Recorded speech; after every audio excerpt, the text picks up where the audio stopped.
영상 초반부에요. A 개발자 스타일 코딩과 B 개발자 스타일의 기준 잡는 코딩을 한번 보여드린 적이 있어요. 그것을 지금 한번 구현해 보도록 하겠습니다. 자, B 개발자 스타일은요, 저장 버튼을 기준으로 코딩을 한다고 합니다. 그래서 이름을 이렇게 지어준 적이 있어요.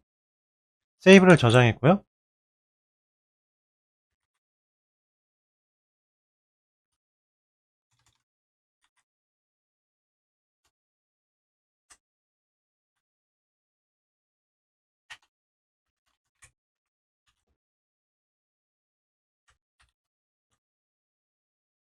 자, 코딩이 끝났고요.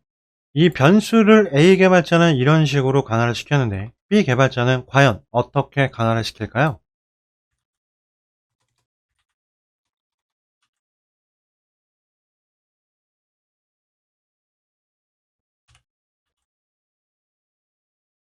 test.php 파일을 만들도록 하겠습니다.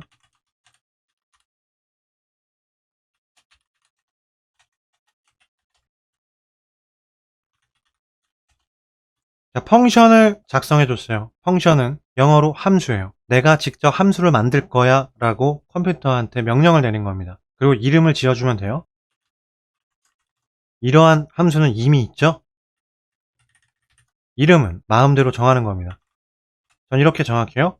자, 첫 번째 이 파라미터에 이름을 지어줘야 되는데요. 전 이렇게 지어줄게요.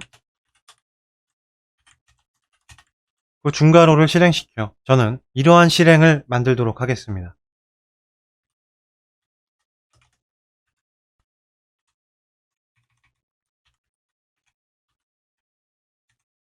자, 함수를요, 거의 만들었고요. 이걸 사용을 어떻게 하죠? 이렇게 사용하면 되는 겁니다. 여러분들은 내장 함수처럼 함수를 만드신 거예요. 거의 만드신 거예요. 아직 100% 만들진 않았어요. 설명을 드릴게요. 여기다 1을 이렇게 입력하면 얘는 1을 입력한 순간 이쪽으로 전달이 됩니다. 같은 이름의 함수의 파라미터로 전달이 돼요. 위치가 다 똑같죠. 받는 쪽은 파라미터예요. 그래서 번역하면 매개 변수라고 하는 겁니다. 매개체, 뭐 중개자 이런 느낌이에요. 얘는 전달, 한마디로 재료를, 값을 날려줘요. 이쪽으로. 같은 이름의 공장한테 재료를 날려주는 겁니다. 그래서 저는요, 함수를 설명할 때 공장이란 표현을 잘 합니다. 이제부터 설명을 드려볼게요. 1이 왔어요. 그러면 첫 번째 줄의 기계에 이곳에 1이 들어가게 됩니다. 여기다 재료를 넣어주면요, 1 더하기 1이 되고요, 2의 값을 왼쪽의 변수에 담기게 되겠죠? 자, 그렇다면 이것을 출력해 볼까요? 저장했고요. 아무런 값도 나오지 않아요. 2가 나와야 될 것 같은데 나오질 않았네요. 제가 설명을 위해서 이렇게 표현할게요. A라는 의뢰자가 있어요. 테스트라는 공장에 1이라는 재료를 보냈어요. 그래서 이 공장에서는 1이라는 재료를 받았어요. 그 첫 번째 기계에다가 넣어줍니다. 여기에다 넣어줬어요. 1이 더해졌고 2가 여기에 담기겠죠? 자, 문제는 무엇이냐면 함수를 선언해줬어요. 여기부터 여기까지는 공장이에요. 이 중괄호와 이 중괄호 안에서 얘는 나오질 못해요.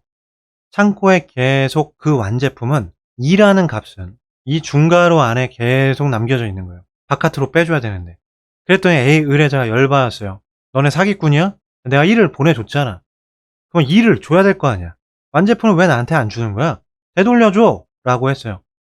그래서 이 공장에서는 고민을 했고 되돌려주기 위해서 이러한 아주 간단한 방법을 생각해냅니다.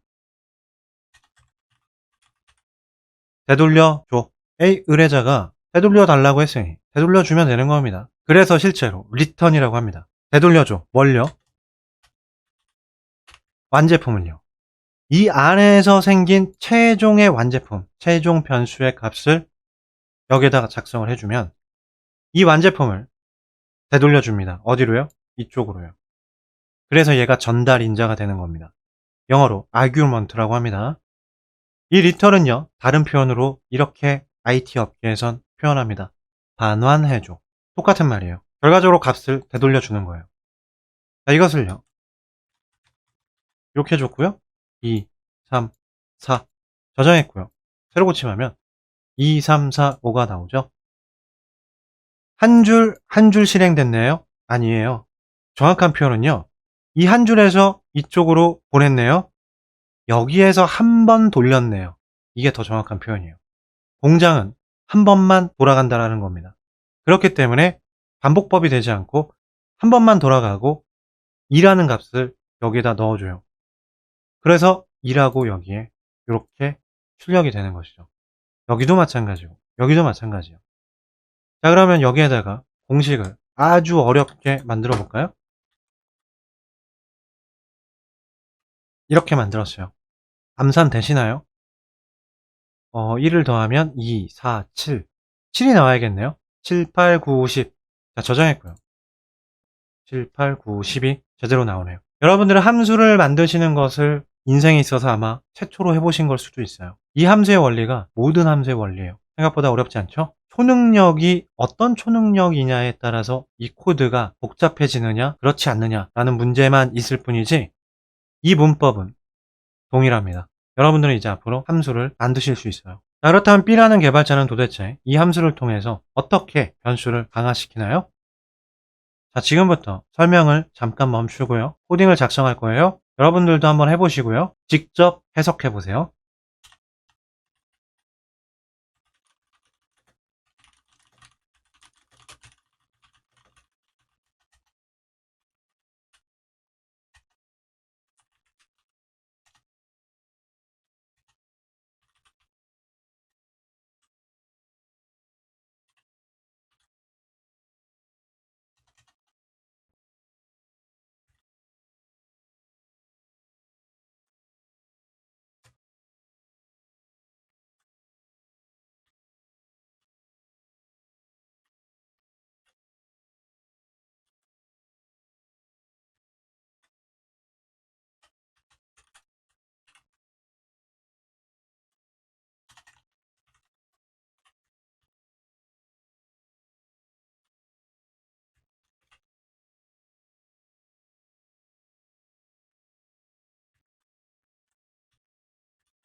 자, 저는 코딩이 끝났습니다.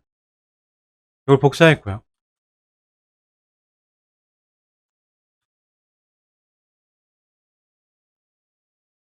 자, 이렇게 넣어줬어요. 코딩이 끝났습니다. B라는 개발자는 이렇게 코딩을 한다고 합니다. 자, 이 코딩은요. W3 스쿨주에서 밸리데이션이라고 검색을 하시면 하단부에 예제에 이렇게 나옵니다. 이걸 복사했고요.